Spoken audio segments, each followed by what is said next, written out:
tips para iwas scam sa paghahanap ng trabaho online. Alam mo bang may mga job post na pang-scam lang? Baka isa na dyan ang in-applyan mo, pero don't worry, tutulungan kita para maiwasan yan. Hi guys, Belle here. Kung naghahanap kayo ng trabaho online, importante na maging maingat at smart. Maraming scam ngayon, pero don't worry, may mga tips ako para maging safe kayo sa pag-apply ng work. Let's start!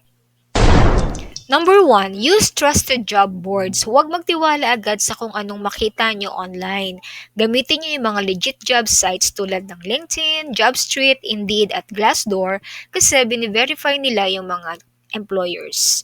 Meron tayong mga reference groups like Checkout JobStreet Philippines or LinkedIn Jobs para sa credible listing.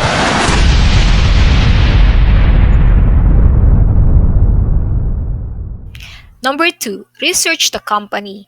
Bago mag-apply, i-check kung legit ba yung company. Tingnan nyo kung may official website, LinkedIn page, or kahit i-review sa Glassdoor or ibang sites. Kung may balita tungkol sa kanila, mas okay.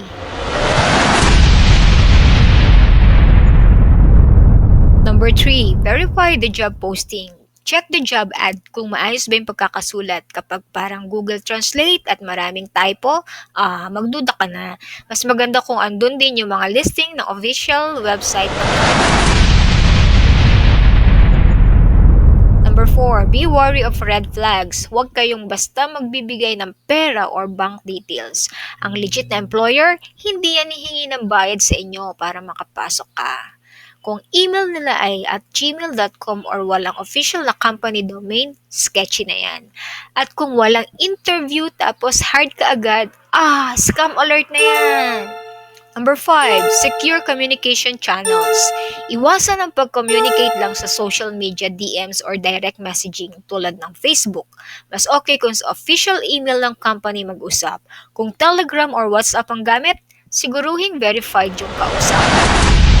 Number 6, check the recruiter's credibility. Huwag lang basta magtiwala sa nagme-message na recruiter. I-check nyo kung meron silang LinkedIn profile at kung talaga bang connected sila sa company na sinasabi nila.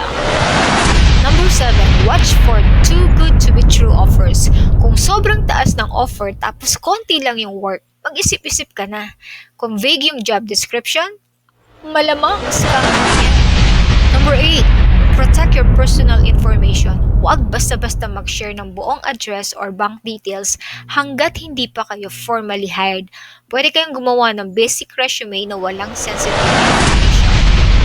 Number 9, network smartly. Makipag-connect sa mga industry professionals sa LinkedIn. Pwede rin kayong sumali sa mga professional groups sa Slack or Discord, pero siguruhing i-research muna sila. Number 10, follow up with proper interview processes. Ang legit na employers ay may structured interview process. Kapag parang chat-chat lang ang hiring, iwas na agad. So ayun guys, sana nakakatulong itong mga tips para maging safe kayo sa paghahanap ng work. Tandaan, okay lang maging mapanuri kasi future nyo ang nakasalalay dito. At kung may question pa kayo or tips, drop them in the comments. Kung gusto nyo pa ng ganitong content, follow and share para makatulong din tayo sa iba.